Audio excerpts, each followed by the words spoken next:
তনিষ্ঠা, ভোটের বাংলায় সবার নজর কিন্তু আছে কোচবিহারে।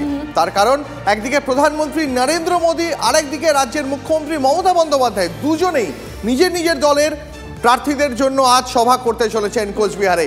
কোচবিহারে দুই হেভিওয়েটের টক্কর আজ লক্ষ্মীবারে ভোটের প্রচারে কোচবিহারে প্রধানমন্ত্রী এবং মুখ্যমন্ত্রী। কোচবিহারের রাসমেলা ময়দানে নিশীথ প্রামাণিকের সমর্থনে সভা নরেন্দ্র মোদীর।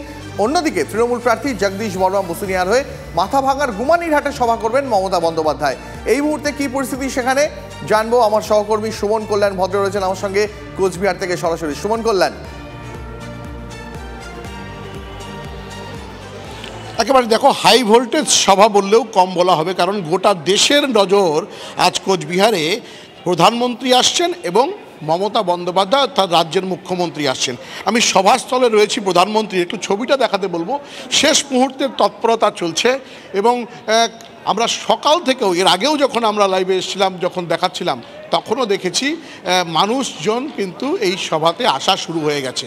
ফলে এই দিকে অনেকেই দাঁড়িয়ে রয়েছেন যারা কিন্তু ইতিমধ্যেই সভাস্থলে এসে পৌঁছেছেন। তারা যেটা বলছেন যে প্রধানমন্ত্রীর সভা তারা দেখতে এসছেন। অপরদিকে গুমানীরহাট অর্থাৎ মাথাভাঙার যে গুমানীরহাট, যেখানে মুখ্যমন্ত্রী আসবেন, সেখানেও কিন্তু লোকজন কিন্তু আসতে শুরু করেছে।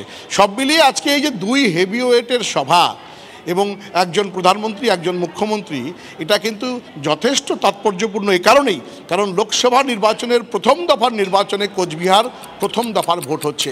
আর ইতিমধ্যেই কোচবিহারে বিজেপি প্রার্থীর সমর্থনে যেমন প্রধানমন্ত্রী আসছেন, তেমনি মুখ্যমন্ত্রীর সভা শুরু হবে গুমানীরহাটে তৃণমূলের প্রার্থীর সমর্থনে।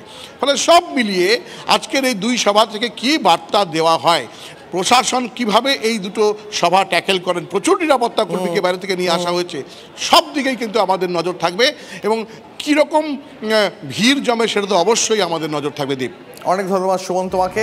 দুই হেভিওয়েটের ডুয়েল নিয়ে দিলীপ ঘোষ কি বলেছেন শোনা একবার আপনাদের। মুখ্যমন্ত্রী বুঝতে পারছেন না কোথায় কোথায় যাবেন, সেই ছেঁড়া কাঁথায় রিপু দ্বারা কাজ করছেন। এদিকে গেলে ওদিকে ফেটে যাচ্ছে, ওদিকে গেলে এদিকে ফেটে যাচ্ছে। উনি যখন জঙ্গলমহলে আসেন তখন উত্তরবাংলায় গণ্ডগোল বেঁধে যায়, উত্তর বাংলায় গেলে রাঢ়বাংলায় গণ্ডগোল বেঁধে যায়। এখন মহা মুশকিলে পড়েছেন উনি।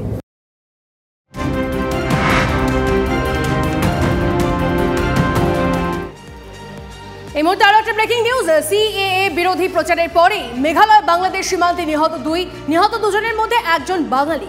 সিএএ বিরোধী প্রচার করছিল খাসি স্টুডেন্টস ইউনিয়ন।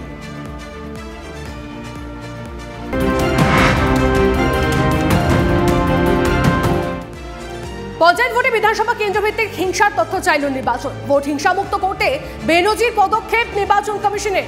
লোকসভা ভোট হিংসামুক্ত করতে বেনজির পদক্ষেপ নির্বাচন কমিশনের।